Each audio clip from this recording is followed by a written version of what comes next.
नमस्कार, मैं हूं अर्चना कौशल और आप देख रहे हैं विकासशील हरियाणा। आज बात प्रदेश में बेहतर होती शिक्षा व्यवस्था की करेंगे। मुख्यमंत्री मनोहर लाल का दावा है कि उन्होंने अपने कार्यकाल में शिक्षा के क्षेत्र में अभूतपूर्व काम किए हैं। अब गरीब परिवार के बच्चों को बेहतर से बेहतर शिक्षा मुहैया करवाई जा रही है। सरकारी स्कूलों में प्राइवेट स्कूल की तर्ज पर आधुनिक सुविधा दी जा रही है। टीचरों की कमी को पूरा किया जा रहा है। स्कूलों में बच्चों की हाजिरी को बढ़ाया जा रहा है। श्रमिकों के बच्चों को सालाना छात्रवृत्ति दी जा रही है। श्रमिकों के बच्चों को उच्च शिक्षा के लिए मुफ्त में हॉस्टल सुविधा दी जा रही है। अगर किसी श्रमिक का बच्चा HPSC या फिर UPSC की तैयारी करना चाहता है तो उसके लिए भी आर्थिक मदद का प्रावधान है। यानी कुल मिलाकर मनोहर प्रयास सभी को साथ लेकर चलने के हैं, जिसमें गरीब कल्याण सर्वोपरि है। विकासशील हरियाणा में आगे हम आपको श्रमिकों के हित में उठाए गए मनोहर कदम के बारे में बताएंगे।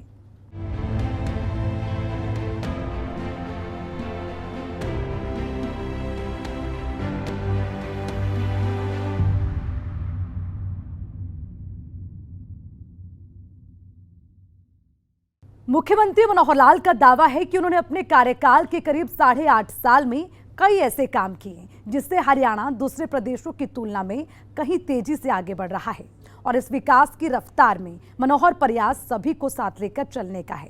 अभी हाल ही में मुख्यमंत्री मनोहर लाल ने श्रमिकों के बच्चों को पढ़ाई के लिए मिलने वाली स्कॉलरशिप को लेकर बड़ा ऐलान किया। देखिए हमारी इस रिपोर्ट। मुख्यमंत्री मनोहर लाल इस बात का कई बार जिक्र कर चुके हैं कि अगर विकास की रफ्तार तेज करनी है तो हर हाल में सभी वर्गों को एक साथ लेकर चलना होगा। प्रदेश के विकास में हर किसी की भागीदारी सुनिश्चित करनी होगी। हर किसी के लिए रोजगार के अवसर तलाशने होंगे। हर किसी के अंदर स्वाभिमान जागृत करनी होगी। हर किसी को आत्मनिर्भरता का ज्ञान देना होगा। गरीब परिवार के बच्चों को अच्छी शिक्षा देनी होगी। सरकारी स्कूलों की दशा और दिशा सुधारनी होगी। मजदूरी करने वाले गरीब माता पिता को शिक्षा का महत्व समझना होगा। गरीब मेधावी छात्र की पढ़ाई में उनकी आर्थिक स्थिति बाधा न बने, इसके लिए पूरे निष्पक्षता के साथ स्कॉलरशिप देनी होगी। और ये सभी काम मुख्यमंत्री मनोहर लाल ने अपने कार्यकाल के 8.5 सालों में किया है, जिसके बदौलत अब गरीब से गरीब परिवार बड़े फक्र के साथ चलता है।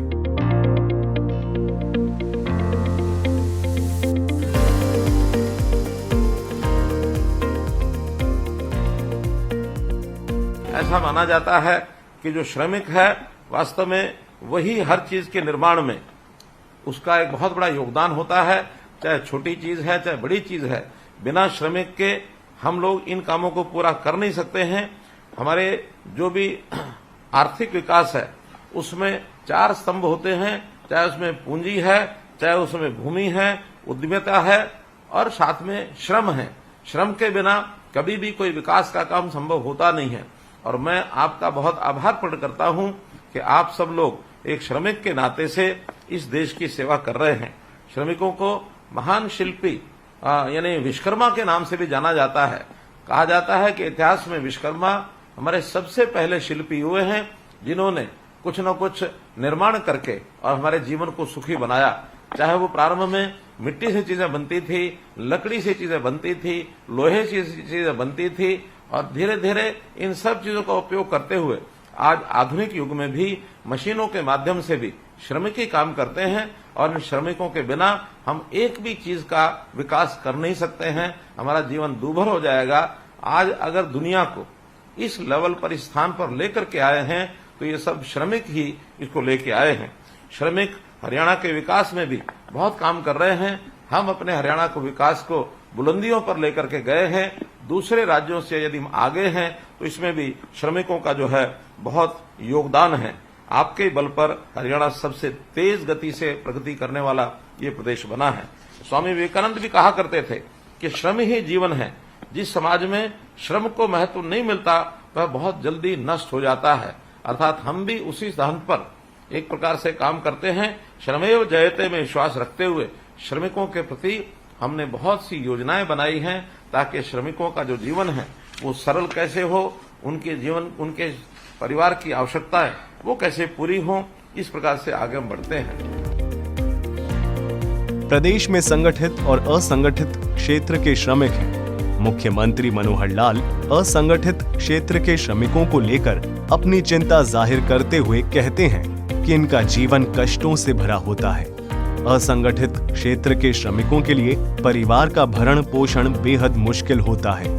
घर पर छत नहीं होने से श्रमिकों को कई तरह की कठिनाइयां आती हैं। काम के समय अगर कोई दुर्घटना हो जाए तो परिवार पर दुखों का पहाड़ टूट पड़ता है। लेकिन अब श्रमिकों के रोजगार, स्वास्थ्य, मकान की चिंता सरकार कर रही है। खासकर गरीब परिवार के बच्चों की पढ़ाई कैसे सुनिश्चित हो, इस दिशा में कई मनोहर कदम उठाए गए हैं।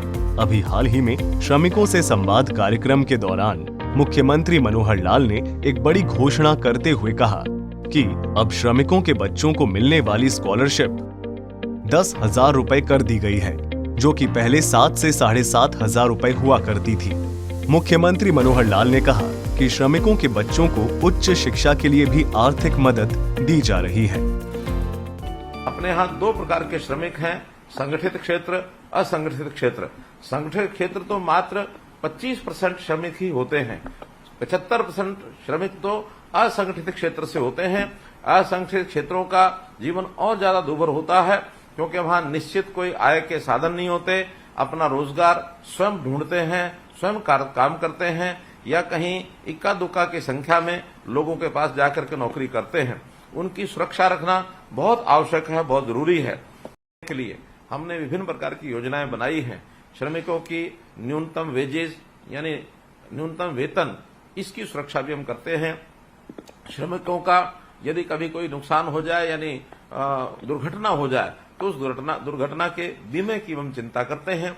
श्रमिकों के रहन सहन के लिए उनके मकान की चिंता, उनके अन्य साधनों की चिंता, ये हम करते हैं। विशेष तौर पर श्रमिकों के बच्चे, वो क्योंकि आज पढ़ाई काफी महंगी भी हो गई है, पढ़ाई में खर्च भी होता है, कहीं धन के अभाव में बच्चे अशिक्षित न रह जाएं, इसलिए उन बच्चों को शिक्षा के लिए विभिन्न प्रकार के हमने कई सम्मान राशि, कई छात्रवृत्तियां इस प्रकार से शुरू की हैं। 2 प्रकार के हमारे ये बोर्ड हैं, श्रम कल्याण बोर्ड और कंस्ट्रक्शन वर्कर बोर्ड। तो इस प्रकार के बोर्ड के माध्यम से ये हमने बहुत सी योजनाएं बनाई हैं। उन योजनाओं में अभी जैसा मैंने बताया कि हमारी श्रम कल्याण बोर्ड की जो योजनाएं 7,000 रुपए से शुरू होती थी, उनको हमने मिनिमम 10,000 से शुरू किया है। आज इसकी मैं घोषणा करता हूं कि 7,000 का 10,000, 7,500 का 10,000 और 8500 का भी 10,000, इन तीनों राशियों को हमने बढ़ा करके न्यूनतम 10,000 किया है। इसी प्रकार जो कंस्ट्रक्शन वर्कर बोर्ड है, उनमें भी कक्षा 1 से लेकर के 12वीं तक ये 10,000 रुपए की राशि दी जाती है। अधिकतम राशि तो हम स्कूली शिक्षा के लिए और कॉलेज के लिए 18,000 रुपए तक भी देते हैं। अब CS, ITIs, post graduate, MBBS आदि के लिए भी ये राशि दी जाती है। अगर इससे आगे तकनीकी और व्यावसायिक संस्थानों में बच्चे पढ़ते हैं तो उनके लिए छात्रावास का खर्च भी 1,20,000 रुपया और ये दिया जाता है वार्षिक तौर पर। तो इस प्रकार हम लोग जो भी बच्चों की पढ़ाई का खर्च होता है वो पूरा खर्च देने की व्यवस्था रखते हैं।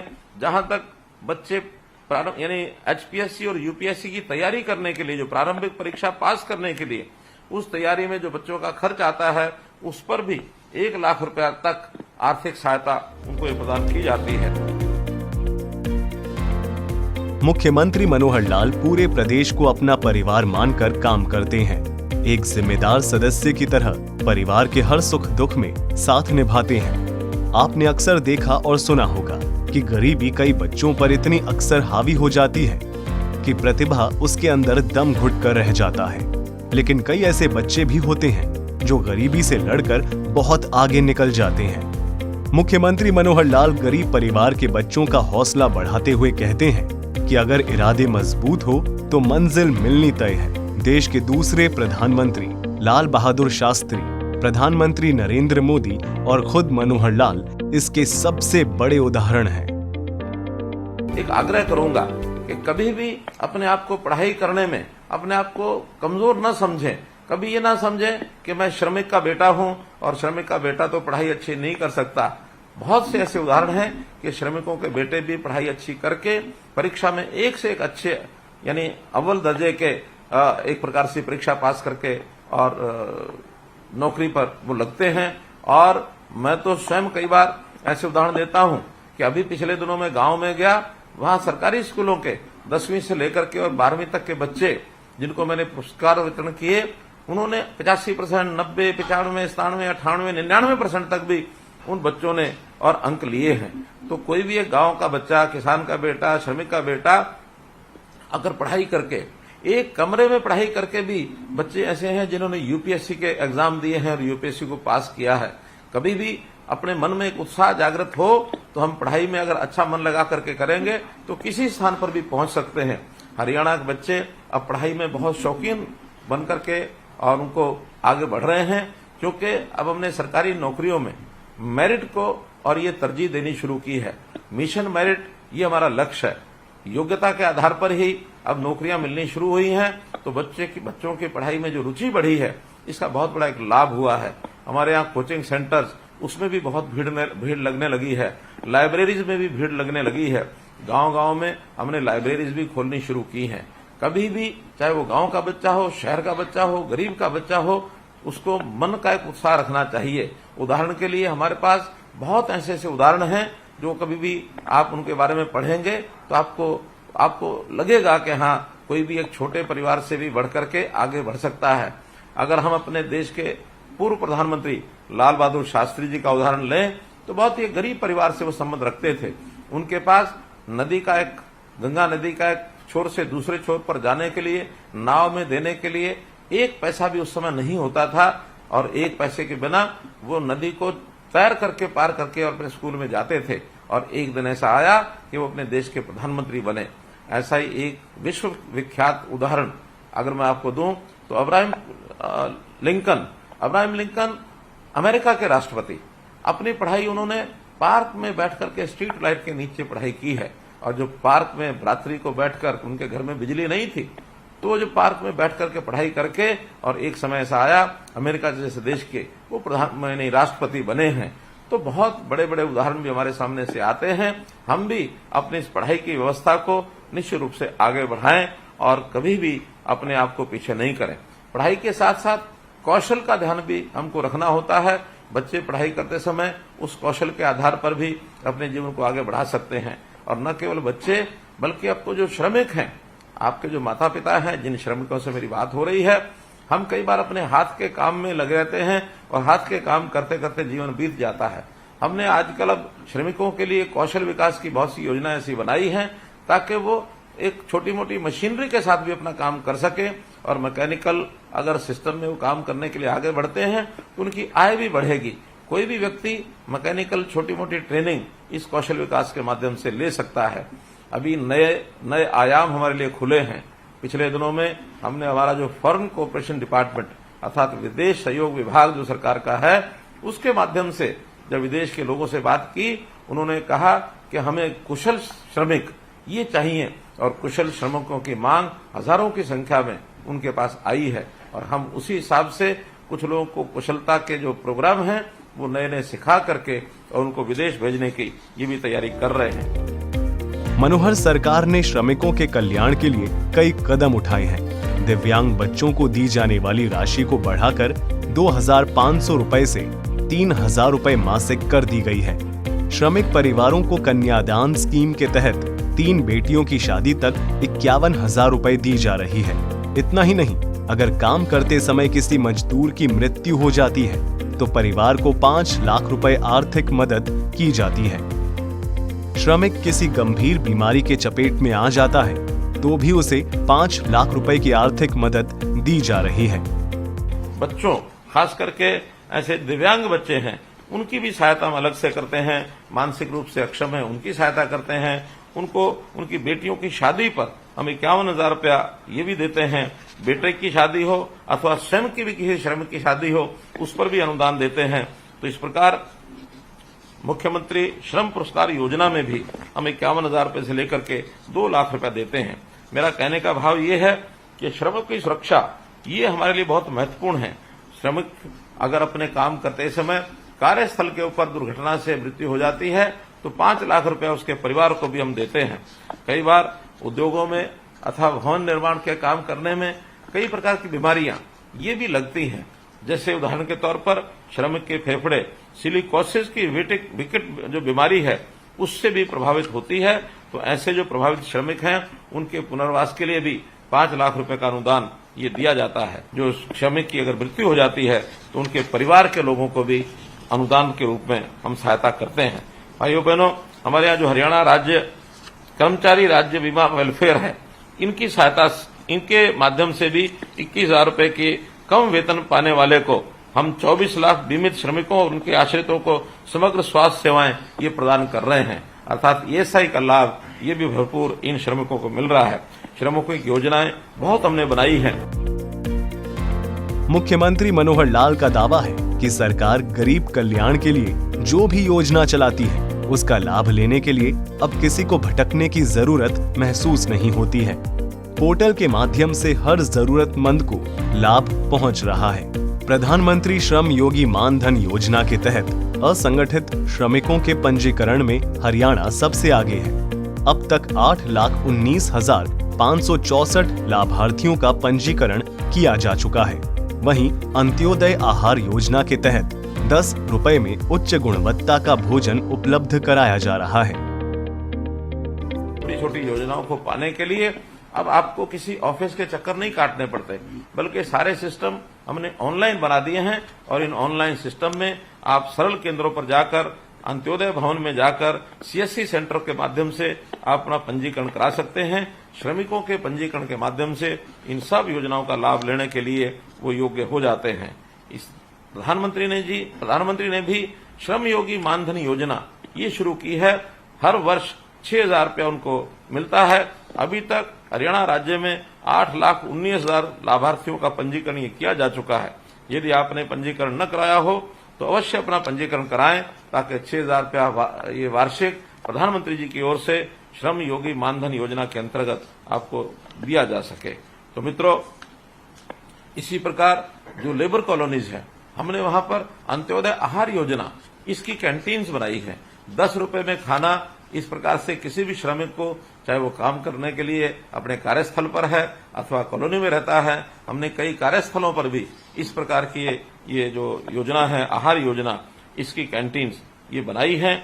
और मैं अधिकारियों को कहूंगा कि जहां भी कहीं संख्या श्रमिकों की पर्याप्त है, वहां पर दोपहर के समय का भोजन उनको इन आहार कैंटीन्स पर मिले, तो ये कैंटीन्स, अंत्योदय आहार योजना की कैंटीन्स, ये भी बढ़ानी चाहिए।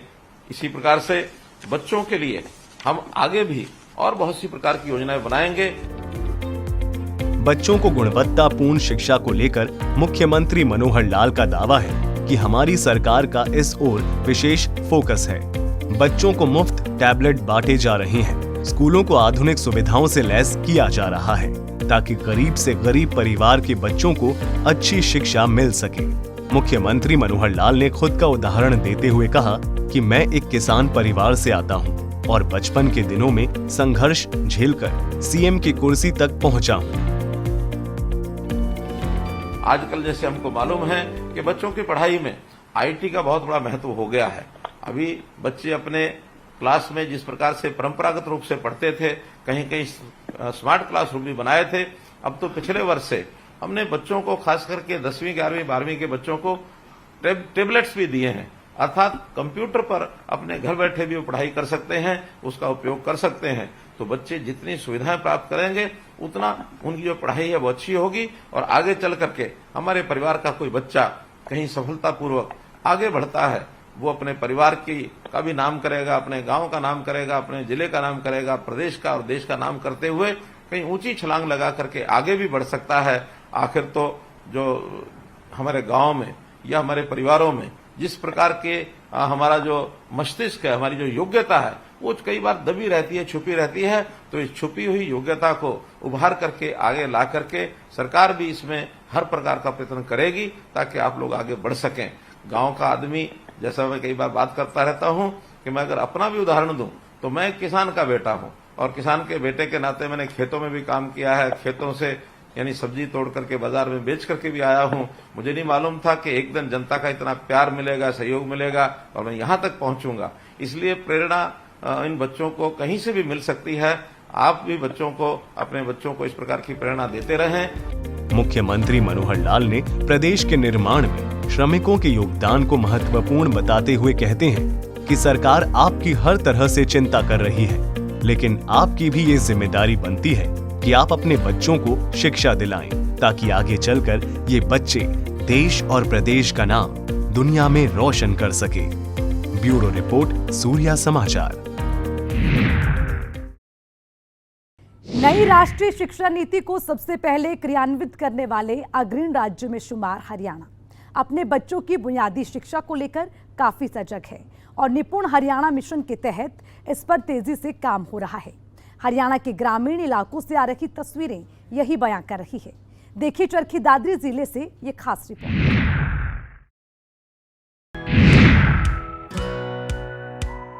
हरियाणा में नौनिहालों को बचपन से ही अच्छी शिक्षा मिले, बुनियादी भाषा और अंक गणित में उनकी नींव मजबूत हो, ये सुनिश्चित कर रहा है निपुण हरियाणा मिशन। मैं तो नहीं कहती कि कोई ये सरकारी स्कूल में कोई कमी है, बेटर ही होता जा रहा है सब कुछ। प्राइवेट स्कूल से बहुत ज़्यादा बेटर हो रहा है सब स्कूल। सरकारी स्कूल में बच्चों पढ़ा रहा हूँ, बहुत बढ़िया सुविधा मिल रही है। पहले जैसे बच्चे कम है, अभी मास्टर बहुत ध्यान दे रहे हैं इन पे, और मान लो जो बड़ा कुछ काम दिया जा रहा है वो हमें पता लग रहा है पहले से बहुत ज़्यादा इम्प्रूवमेंट है। चरखी दादरी जिले का ये राजकीय माध्यमिक स्कूल इस मिशन से आ रहे बदलाव की कहानी बयां कर रहा है। बारहड़ा ब्लॉक के इस स्कूल को मॉडर्न कर रही नई शिक्षा नीति के तहत बच्चों को पढ़ाया जा रहा है, खेल खेल में सिखाया जा रहा है।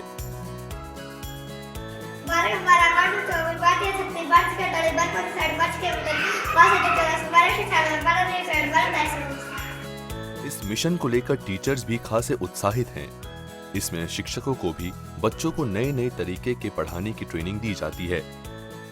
तो बच्चे शिक्षा में पिछड़ गए थे, उनको उठाने में निपुण ने बड़ा विशेष सहयोग किया है, ताकि वो मुख्य धारा में बच्चे अन्य बच्चों के साथ मिलकर पढ़ सके। निपुण द्वारा दी गई टीचिंग एड की मदद से काफी बच्चों में सुधार हुआ है। जो सरकार की जो निपुण है और FLN है, इनके माध्यम से बच्चे बहुत अच्छी तरीके से सीख पा रहे हैं। FLN में क्या है कि गतिविधि के माध्यम से बच्चे को पढ़ाना होता है, तो हम खेल खेल के माध्यम से बच्चों को यहाँ सिखाते हैं। जैसे हमने बच्चों को पहाड़े सिखाने हैं, तो यहाँ शीशा झूलना है, इसके ऊपर हम लेके जाते हैं। बच्चों के आपस में कंपटीशन हो जाता है कि मैं ज़्यादा पहाड़े अगर सीख के आऊँगा तो ज़्यादा झूलने का मौका मिलेगा। जो निपुण योजना है भारत सरकार द्वारा जो चलाई गई है, काफ़ी अच्छी योजना है। इसके लिए हमें अच्छे से प्रशिक्षण दिया गया है और इसमें बताया गया है कि बच्चे का बेसिक ज्ञान है, जो बुनियादी साक्षरता है, उसको बढ़ावा देना है। विभिन्न प्रकार की TLM दी गई हैं, जिससे बच्चे में काफ़ी इम्प्रूवमेंट हमें देखने को मिल रहा है। इसके थ्रू बच्चे काफ़ी कुछ अच्छा सीख रहे हैं। जो गणित है उसमें बुनियादी साक्षरता, अंक ज्ञान है, उसको अच्छे से सिखाया गया है। जो शिक्षा हमें दी गई प्रशिक्षण में, वो हम बच्चों पे लागू कर रहे हैं, उसको बच्चे अच्छे से पकड़ पा रहे हैं। काफ़ी अच्छी योजना है। सरकार ने जो निपुण कार्यक्रम चलाया है, इसके अंतर्गत बच्चों को बुनियादी साक्षरता और संख्यात्मक ज्ञान कौशल को बढ़ावा देने की एक योजना है। हमें जो कैंप लगाए गए FLN से संबंधित टीचर्स के लिए बड़े ही महत्वपूर्ण है। जो टीचिंग दी गई है वो भी हमारे लिए एक मॉडल का कार्य करती है। FLN कार्यक्रम के अंतर्गत यदि हम किट का यूज करें तो बच्चों के लिए अत्यंत महत्वपूर्ण है।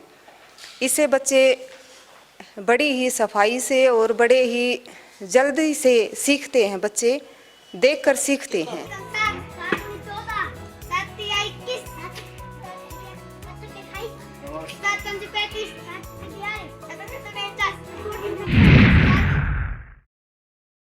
मुख्यमंत्री मनोहर लाल खुद कठिनाइयों से पल बढ़कर यहां तक पहुंचे और यही वजह है कि उन्हें गरीब से गरीब परिवार के दुख और दर्द का बखूबी एहसास है।